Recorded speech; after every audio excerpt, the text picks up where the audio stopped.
네, 여러분 안녕하십니까? 우리는 하나님께 드리는 예배이기 때문에 신령과 진정으로 드려지는 예배가 되기를 바랍니다. 우리들 각자의 마음에 성령께서 오셔서 각자에게 말씀하시는 성령의 음성을 들으시길 바랍니다.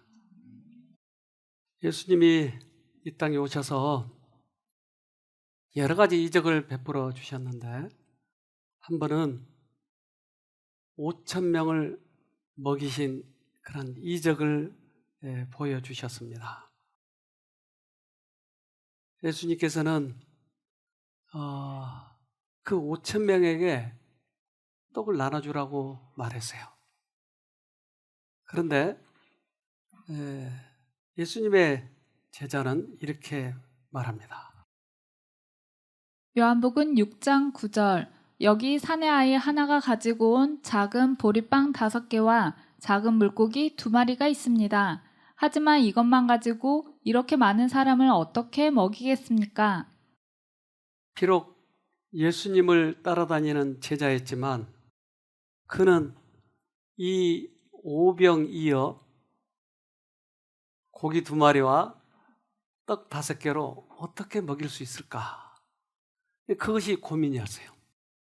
그런데 수없이 많은 예수님과의 다니면서 기적을 보았는데도 떡을 그 2개의 떡, 2개의 고기, 떡 5개로 어떻게 먹일 수 있느냐고 물어봐요. 그런데 예수님은 언제나 명령을 하실 때마다 그 속에 약속이 포함되어 있어요. 그러면 내가 너에게 하라. 그러면 그 명령 속에는 항상 해주겠다고 하는 적극적인 약속이 포함되어 있다는 것이죠.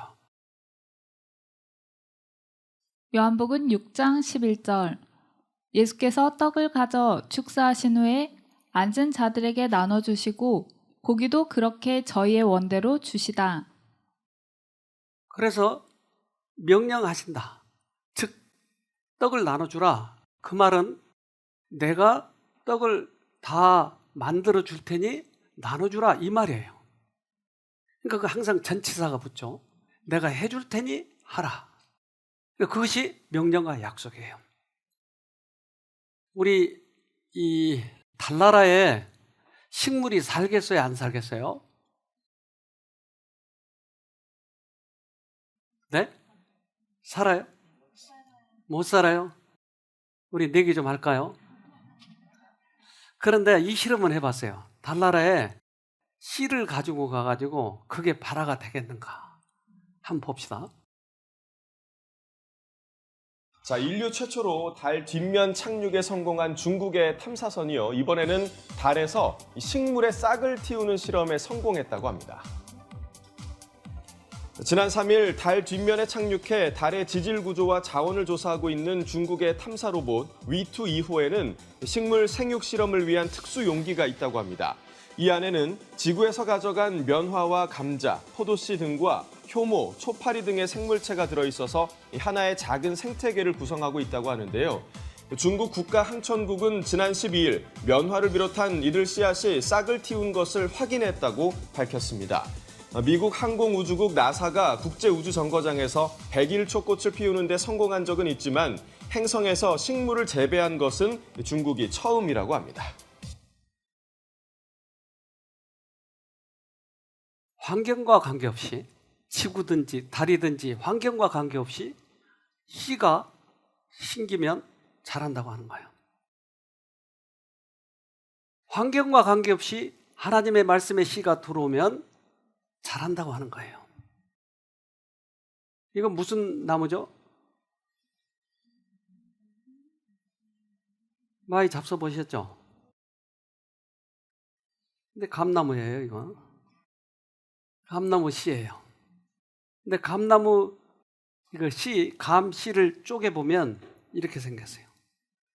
그래서 감 씨를 파먹으라고 숟가락을 하나씩 놓는 것 같아요.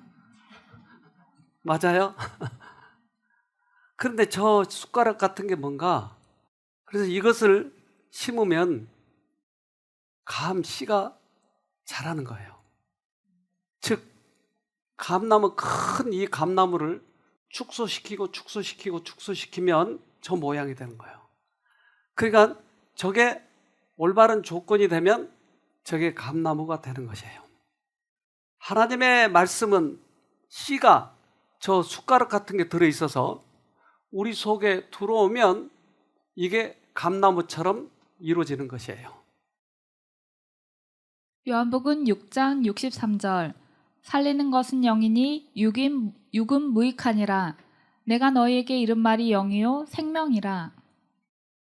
그래서 그분의 말씀을 내가 받아들이면, 씨를 심으면 달나라에서도 난다 이 말이에요. 그래서 그 감나무를 축소시킨 그 모양이 숟가락처럼 돼 있다고 하는 것이에요. 하나님의 말씀은 씨앗이다. 씨앗마다 그 자체 속에 맹아력이 있다. 그 씨앗 속에는 그 식물의 생명력이 들어있다. 이와 같이 하나님의 말씀 속에도 생명력이 있다. 즉 하나님의 명령 속에는 약속이 포함되어 있다 이 말은 그 속에 생명력이 들어있기 때문에 그것이 하나님의 말씀 자체가 이루는 것이에요. 그러면 내가 그것을 받아들이고 믿음으로 받아들이고 실제 생활에 적용하느냐 아니냐는 그건 내 몫이다 이 말이에요. 하나님은 당신의 일을 하시는데 그 조건을 만들어주는 것이 내가 하는 것이에요. 내가 믿음으로 받아들이냐 아니냐 하는 것입니다. 하나님께서는 하시는 모든 명령이나 권고에는 이를 뒷받침하는 약속, 곧 매우 적극적인 약속이 있다. 하나님께서는 우리가 당신과 같이 될 수 있는 모든 준비를 갖추어 놓으셨으며 또 사악한 의지를 개입시키지 않고 당신의 은혜를 헛되게 하지 않는 모든 자들을 위하여 이 일을 이루실 것이다. 준비가 다 돼 있는데 내가 하려고 하지 않고 하나님의 말씀이 이루어지도록 하게 하는 것은 내가 하는 거다 이 말이에요. 내 힘으로 해버리면 하나님께서 개입할 수가 없어요. 근데 그분께 맡기면, 그분을 의지하면 그분께서 하신다고 하는 거예요. 그래서 여러분, 이것은 성경의 진리예요. 그런데 많은 사람들이 실패한 부분이 이 부분이에요. 즉 하나님은 믿지만 실제로는 내가 하는 거예요. 하나님은 믿지만 성질 참는 건 내가 참으려고 하는 거예요. 악습 끊는 건 내가 끊으려고 해요. 그러니까 되지 않아요. 하나님께 맡기면 그분이 하는 거예요. 성질 날 때 어떻게 하라고요? 참지 말라고요. 그렇죠? 그럼 가서 주먹을 때려야죠. 어떻게 한다고요? 내가 하지 말고 적극적으로 부르라고요. 그분의 말씀이 들어와서 나에게 이루어지도록. 왜? 그것은 모든 명령은 약속이 포함되어 있기 때문에. 그래서 그 약속을 붙들려고요. 우리 조상 할아버지 아브라함이 있었어요. 근데 그 아브라함에게 너에게 자식이 있으리라. 그런데 그 아브라함이 그때 나이가 꽤 많았죠. 몇 살이었죠? 100살. 창세기 18장 14절 여호와께 능치 못한 일이 있겠느냐? 기한이 이를 때에 내가 내게로 돌아오리니 사라에게 아들이 있으리라. 하나님은 잘 생리학에 대해서 잘 몰라.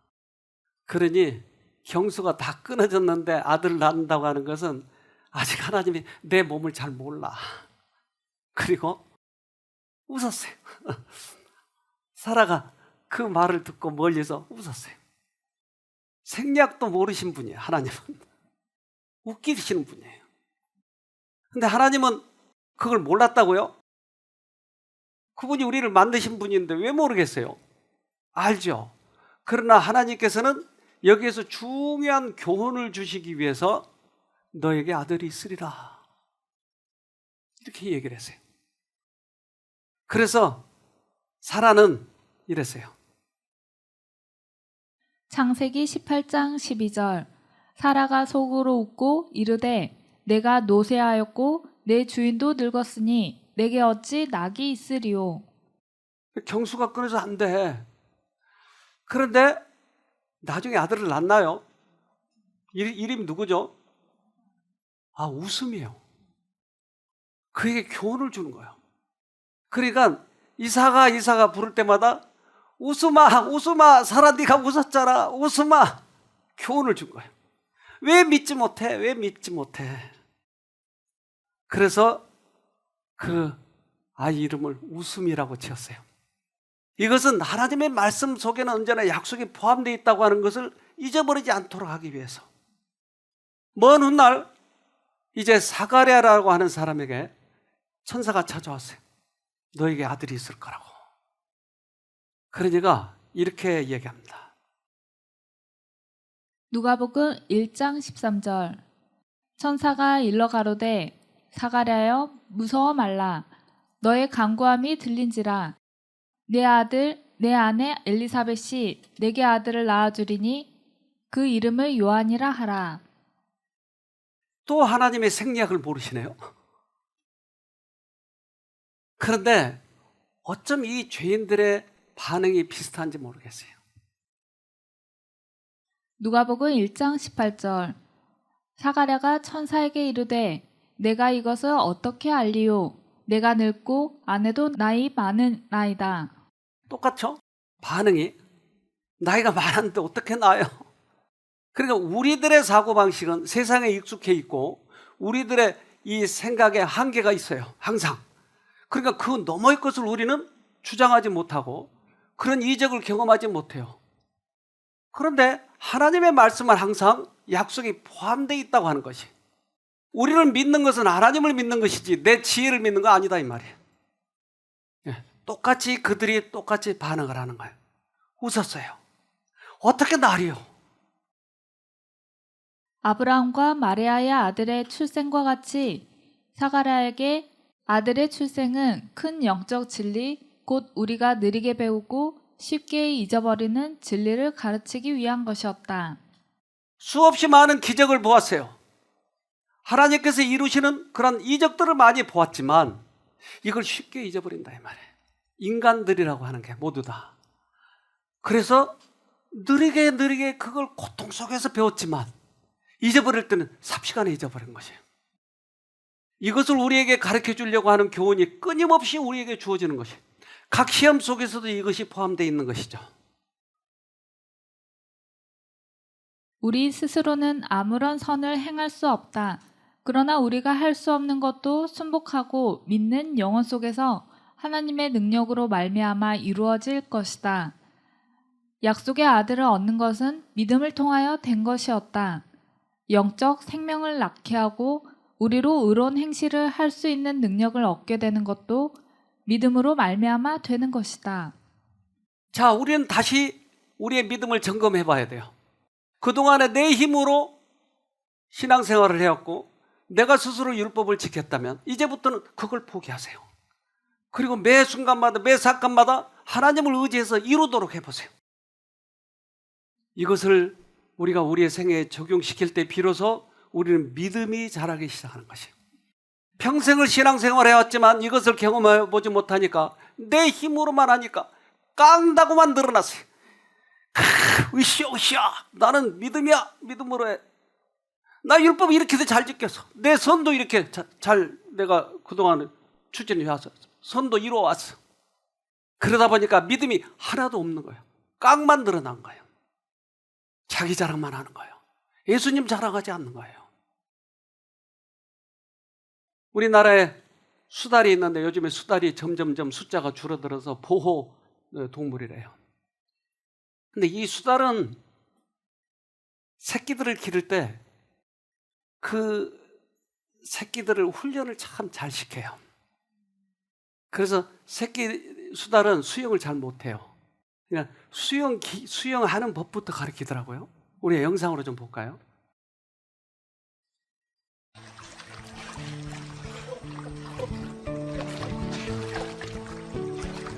딸기를 포함한 새끼들은 매일 호수에서 헤엄치는 연습을 합니다. 형과 누나들도 새끼들의 연습을 열심히 도와줍니다. 이렇게 이들의 우애는 돈독해져 갑니다.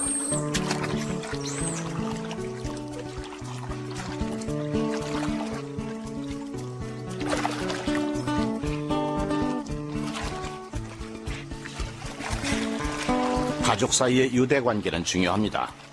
호수에는 수다를 노리는 포식자들이 많아서 위험한 순간에는 힘을 합쳐야 하기 때문이죠.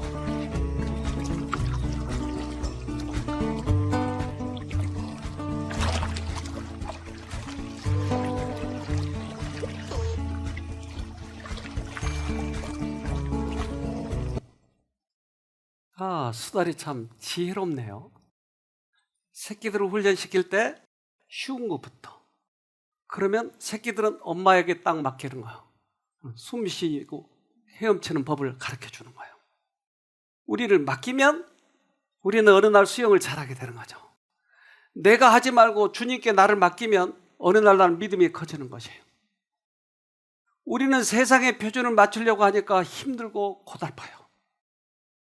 그런데 내가 어떻게 하나님의 표준을 맞출 수 있을까라고 생각하면 그분이 나에게 와서 어떻게 하실까를 우리가 기대해 두고 주님께 맡기면 이게 믿음이 쑥쑥쑥 자라는 거예요.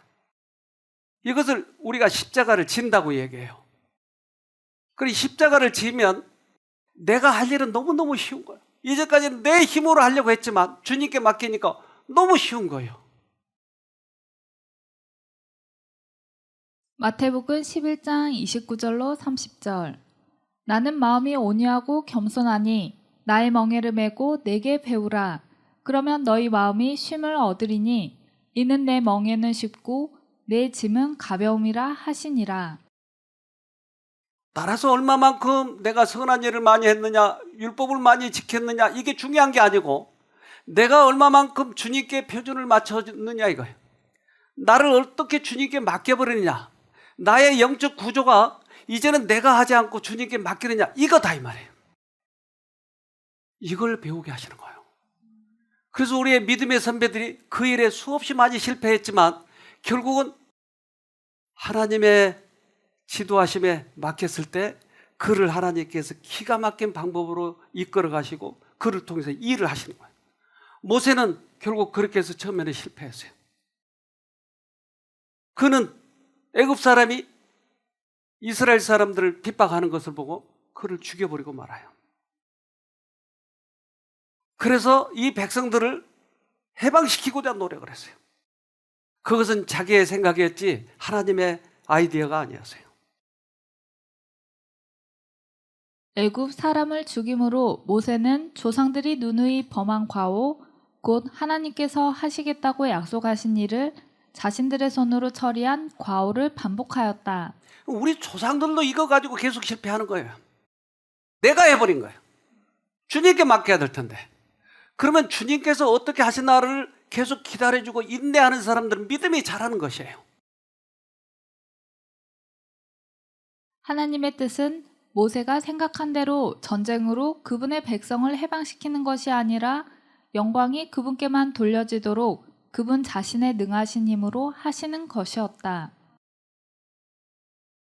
그래서 우리의 믿음의 조상, 구원받은 믿음의 조상들은 모두 다 주님께서 하시도록 기다리고 있었어요. 인내하고 있었어요. 그래서 그러한 이치를 배우고 믿음을 배울 때 하나님께서 그를 통해서 큰 일을 이루시는 거예요. 즉 아브라함도 그랬고 야곱도 그랬고 모세도 그랬어요.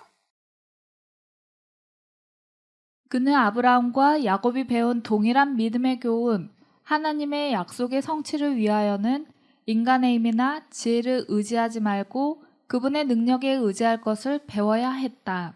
네. 이제 우리는 우리 선배들이 실패했었지만 뒤늦게 배운 그 경험, 또한 그것을 배웠기 때문에 그들이 구원을 받았던 이 경험, 이것을 우리도 해보자고 하는 거예요. 이제 우리도 우리 힘으로 하지 말고 주님의 힘에, 주님의 능력에 맡기는 것이에요. 어떤 사람이 그래요. 하나님께서, 예수님께서 오른밤을 때리면 어떻게 하라고요? 왼밤을 대라고요. 누가 용기 있으시면 좀 나오실래요? 누가 나오실래요? 한번 해보자고요. 뺨을 때리면 왼쪽 되는지. 여기 김 집사님 좀 나와볼래요? 자신 없어요? 여러분 왜 이것을 우리에게 요구했죠? 뺨을 때릴 때 왼쪽 되냐 안 되냐 이거 보기 위해서요? 오리를 가라고 하면 어떻게 하라고요? 심리를 가라고요. 속옷을 달라고 그러면 어떻게 하라고요?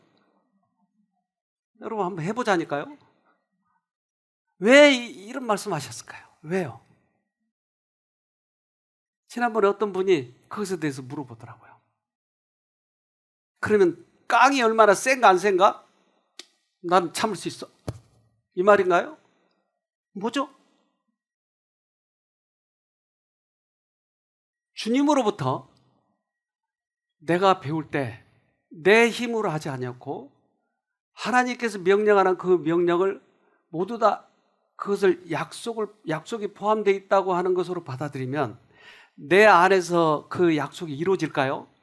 그렇죠? 그러면 오른밤을 때리면 주님께서 오셨으면 어떻게 한다고요? 왼밤을 때리는 거예요. 그러니까 하나님께서 명령을 하는 것은 약속이 포함되어 있기 때문에 그분께서 우리 안에 들어오시면 당연히 오리 가자고 하면 심리를 가는 우리의 성품이 바뀌어 있는 거예요. 그런 성품으로. 이것을 이루고자 하는 것이에요. 그래서 주님께서 우리 마음에 오시면 이런 것이 이루어지기 때문에 그것을 하나님께서 우리에게 명령하는 것이에요. 즉 오른밤을 떼면 왼밤을 들어라. 우리들의 이 영적 구조는 우리가 다 할 수 없어요.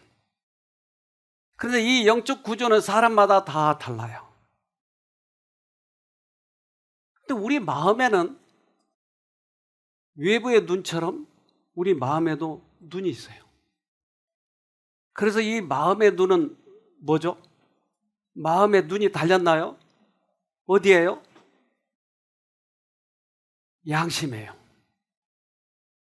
그런데 우리의 마음의 영적 구조가 있는데 이 영적 구조는 우리에게는 두 마음이 있는데 이 두 마음이 영적 구조라고 하는 것 속에 들어있어요.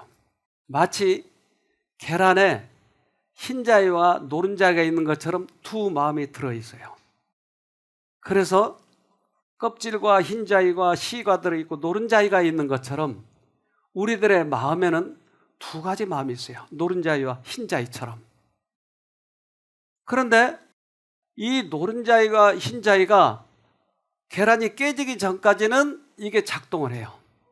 근데 깨져버리면 그 다음부터 수독되는 거예요. 즉 우리가 살아있는 동안에 우리가 육체가 살아있는 동안에는 이 영적 구조가 움직이고 있다 이 말이에요. 그래서 생명이 없어지기 전에 우리 이 영적 구조가 바뀌어야 된다고 하는 것이죠. 그러니까 지금 살아있는 동안에 건강하게 행복하게 살다가 이 영적 구조가 바뀌어서 하늘을 가야 된다고 하는 거예요. 그래서 우리의 몸은 건강해야 돼요. 왜? 몸이 정신적인 것에 영향을 많이 주기 때문에. 육체는 품성의 발전을 위하여 정신과 심령을 개발시켜주는 유일한 매개체이다. 영혼의 원수가 그의 유혹을 육체적 힘을 약화시키고 퇴화시키는 쪽으로 집중시키는 것은 이런 이유 때문이다. 제가 감기가 걸려서 힘들면 설교하기가 힘들어요. 정신력이 약해지는 거예요. 그러니까 육체를 건강해야 정신력도 건강하다. 그래서 여러분 육체 건강하게 만들어야 돼요. 그러니까 계란 껍질이 깨져버리면 그 다음부터 작동이 수독되는 거예요. 그래서 항상 우리는 두 마음이 있는데 두 마음을 성경에서는 이렇게 이야기합니다. 로마서 7장 22절로 23절. 내 속사람으로는 하나님의 법을 즐거워하되 내 지체 속에서 한 다른 법이 내 마음의 법과 싸워 내 지체 속에 있는 죄의 법 아래로 나를 사로잡아 오는 것을 보는도다. 그래서 명명해서 노른자위를 속사람이라고 이야기하더라. 그러면 흰자위는 뭐라고 하면 좋을까요? 겉사람. 그러니까 겉사람과 속사람이 항상 싸우는데 겉사람이 크기 때문에 항상 내가 죄한테 친다. 그렇다면 속사람이 커지면은 어떻게 될까요? 겉사람을 이길 수 있을까요? 그래요. 그 변화를 요구하는 거예요. 즉 속사람은 항상 하나님의 법을 즐거워하지만 겉사람은 죄의 법을 좋아하는 거예요. 그러니까 우리가 언제나 죄의 법을 따라가는 거예요. 가끔씩 한 번씩 좋은 일도 하겠죠. 율법도 지키겠죠. 하나님께서 이것을 원하는 게 아니고 이 구조 자체의 변화를 원하는 것이에요. 그래서 우리 구조가 변하는 방법은 씨를 받아서, 아까 씨는 뭐였죠? 말씀이었어요. 씨를 받아서 매 사건마다 이것을 적용하면, 아니야, 내가 성질 난다고 내가 참으면 안 된다고 그랬어, 성경에. 이젠 하나님 불러서 이겨야 돼. 사건마다 그렇게 해서 이기면 뭐가 커질까요? 속사람이 커지는 거예요. 점점 커지는 거예요. 그러면 나중에는 나의 의지를 온전히 하나님께만 딱 고정시켜버린 거예요. 주님께서는 이것을 원하신다 이 말이에요. 고린도후서 4장 16절. 그러므로 우리가 낙심하지 아니하노니 겉사람은 후패하나 우리의 속은 날로 새롭도다. 겉사람이 점점 작아진대요. 그렇게 되면. 그러면 속사람이 점점 커진다고 하는 거예요. 여러분, 두리안 좋아하세요? 두리안 못 먹는 사람도 있죠? 네, 난 한 1, 2년 동안 못 먹었던 것 같아요. 냄새가 그거 독해 정말.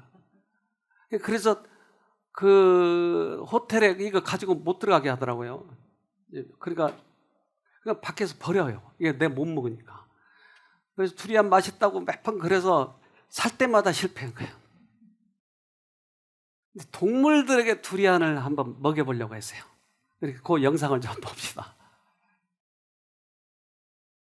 주인이 건넨 정체불명의 음식에 호기심을 보이는 고양인데요. 근데 냄새를 킁킁 맡자마자 이렇게 두 눈을 부릅뜬 채 소파 뒤로 기절합니다. 이 고양이 역시 이 냄새에 놀라서 뒷걸음질 치죠. 맛은 있지만 고약한 냄새로 유명한 이 과일의 왕 두리안의 냄새를 맡아본 건데요. 먹음직스럽게 생긴 모습과는 달리 두리안의 지독한 냄새에 아주 격한 반응을 보이는 동물들. 이제는 비슷하게 생긴 과일만 봐도 두 번 다시 가까이 오지 않을 것 같네요. 지금까지 투데이 별별 영상이었습니다.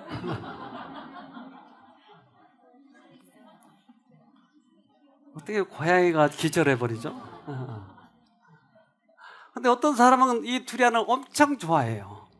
근데 어떤 사람은 저렇게 싫어하는 거예요. 근데 제가 이 두리안을 어느 날 얼려가지고 그 얼린 것을 아주 기분 좋게 먹기 시작했더니 먹히기 시작하더라고요. 근데 차츰 옛날에 그 기억을 지우고 그걸 맛있게 먹었더니 요즘에 얼마나 내가 두리안이 좋은지 몰라요. 속 사람이 자꾸 사용하면 나중에는 커지는 거예요.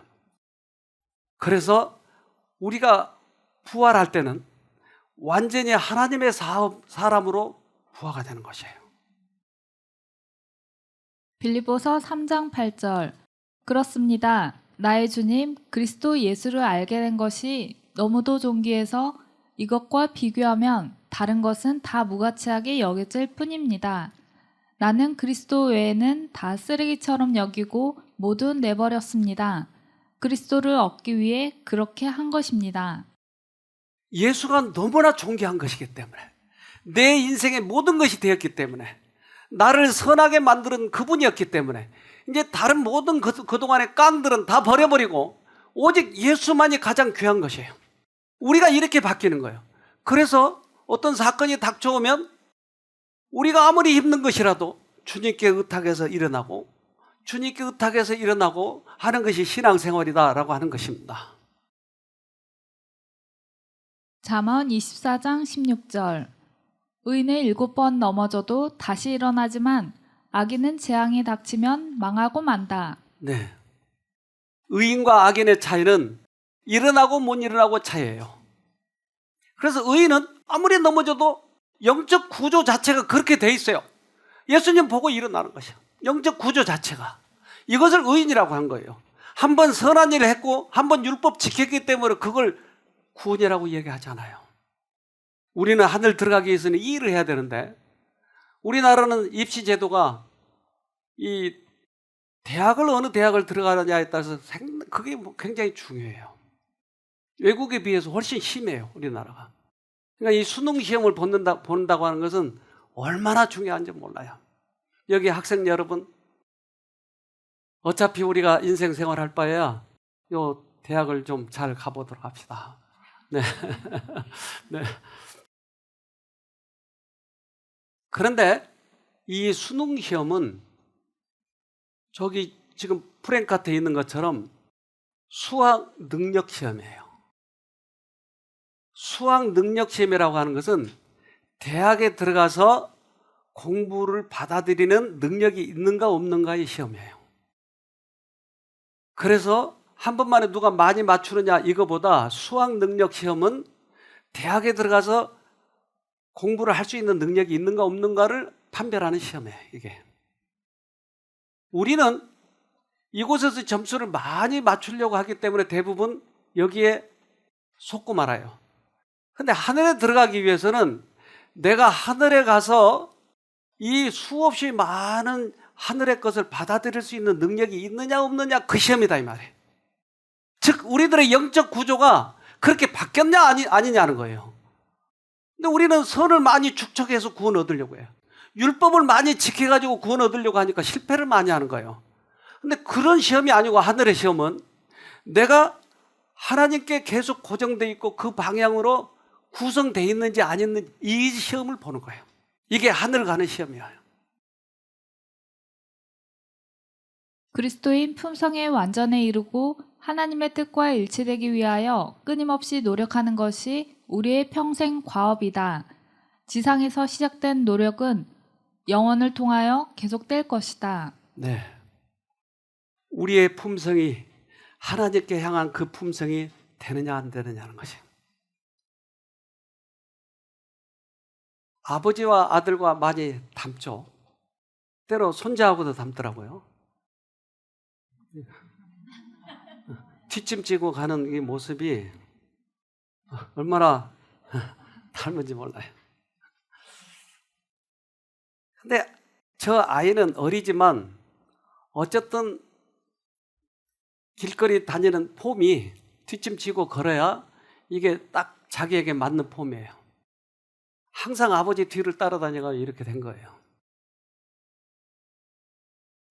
우리 손자 하준이가 어느 날 버스를 타고 오는데 누가 쉼터 얘기를 하더래요. 얘가 귀가 번쩍 돼가지고 그 우리 할아버지가 하는 건데요. 쉼터.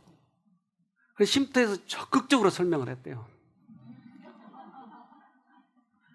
우리 하준이도 쉼터를 좋아하고 저도 쉼터를 좋아해요. 근데 저한테 만약에 이 얘기했으면 제가 완벽하게 설명을 해줬을 거예요. 그런데 우리 하준이는 아직 그거에 대해서 자세히 모르지만 어쨌든 쉼터 팬이에요. 쉼터를 좋아하고 쉼터 우리 할아버지가 하는 거고. 그러니까 표현력은 우리 아이의 어렸을 때의 표현력이지만 어쨌든 이 마음의 깊은 곳은 쉼터에 대해서 열렬한 사랑이 있는 거예요. 표현력만 달랐지 그 쉼터에 대한 사랑은 그렇다 이 말이에요. 하나님께서는 우리들에게 너가 온전하라 얘기해요. 그러면 우리들의 차원에서 우리의 하준이의 차원에서 온전하는 것이 설명하는 것이었어요. 그런데 그 설명이 온전하지 못해. 근데 할아버지가 얘기할 때는 온전할 수 있어요. 우리 하나님 측에서의 온전한 성품이 있고 인간 차원에서 온전한 성품이 있는 것이에요. 그래서 하나님은 이렇게 얘기하셔요. 마태복음 5장 48절. 그러므로 하늘에 계신 너희 아버지의 온전하심과 같이 너희도 온전하라. 그럼 우리는 하나님의 품성처럼 우리들을 완벽한 인간으로 만들려고 하니까 너무 힘든 거예요. 그런데 하나님께서 우리에게 요구하시는 건 그게 아니고 우리들의 영적 구조가 항상 그쪽으로 향하면 그것은 오케이요. 하나님과 동행하면 오케이 그게. 우리는 우리들의 선을 축적해가지고 구원을 받으려고 하니까 선을 축적하기가 너무 힘이 드는 거예요. 근데 우리는 방법을 바꿔야 돼요. 언제나 하나님 쪽으로 향하기만 하면 되는 것이에요. 그러면 그 나머지 일은 주님께서 하시는 거예요. 내가 하는 게 아니라니까요. 내가 율법을 지키고 아무리 완벽하게 지켜도 우리는 죄성이 있기 때문에 율법을 온전하게 지키지 못해요. 그런데 하나님을 언제나 우리가 바라보고 찾으면 그분께서 우리 안에서 이루어 주시는 거예요. 그것을 우리에게 온전하라고 명령한 것이, 그것을 하나님께서 온전하신 것처럼 우리도 온전하는 거예요. 그게 하나님께서 당신의 영역에서 완전하신 것처럼 우리도 우리의 영역에서 완전해야 한다. 튼튼하고 아름다운 균형 잡힌 품성의 건물은 각자가 자기의 의무를 수행하는 행위로 건축된다. 우리의 생애는 큰 일에서뿐만 아니라 작은 일 하나하나에서도 충실함이 그 특징이 되어야 한다. 우리들에게 그렇게 대단하게 품성을 이루라고 얘기하는 게 아니고 작은 사건에서 그쪽으로 충실해야 된다. 그쪽으로 향하고 그렇게 하라고 하는 거예요. 그래서 하나님께서는 노아에게 완전하다고 해요. 그가 그러면 완전하단 말은 하나님의 품성과 똑같단 말인가?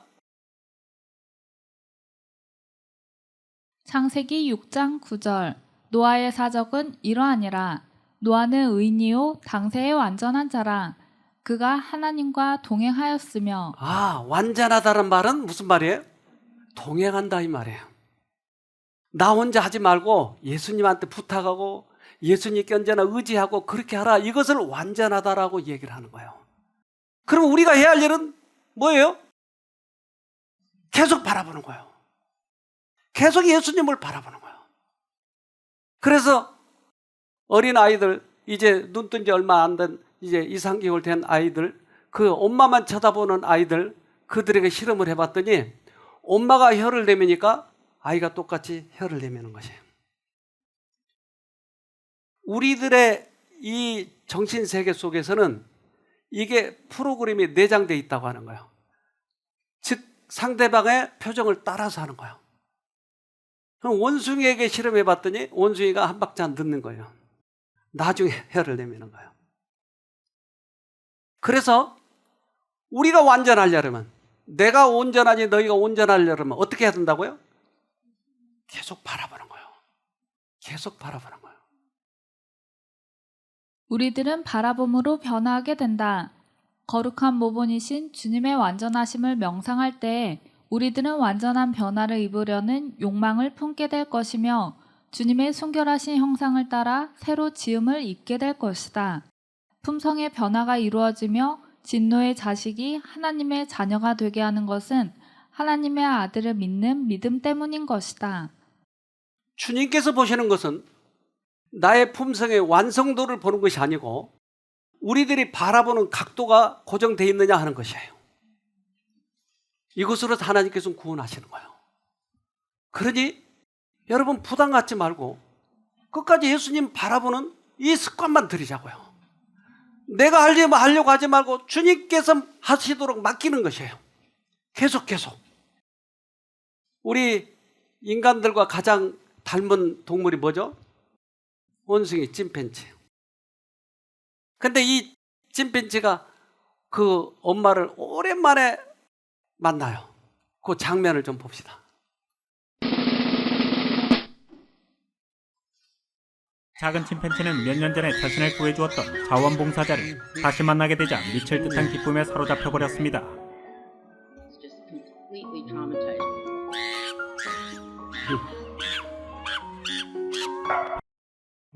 저렇게 좋아하는군요. 우리를 길러주고 우리를 그동안 믿음으로 자라게 해주고 바라봄으로 우리가 이긴 이 세상에서 주님 오실 때 어떨까요? 저만큼 기쁠까요? 찐팬치 여러분들이요. 우리 인간이신 예수님이 오시면 저렇게 기뻐할까요? 우리는 너무나 기쁨이 넘칠 거예요. 그런데 예수와 상관없이 내 힘으로 선을 이뤘다면 반가울까요? 아니요. 여러분 꼭 같이 하늘에 가도록 하십시다.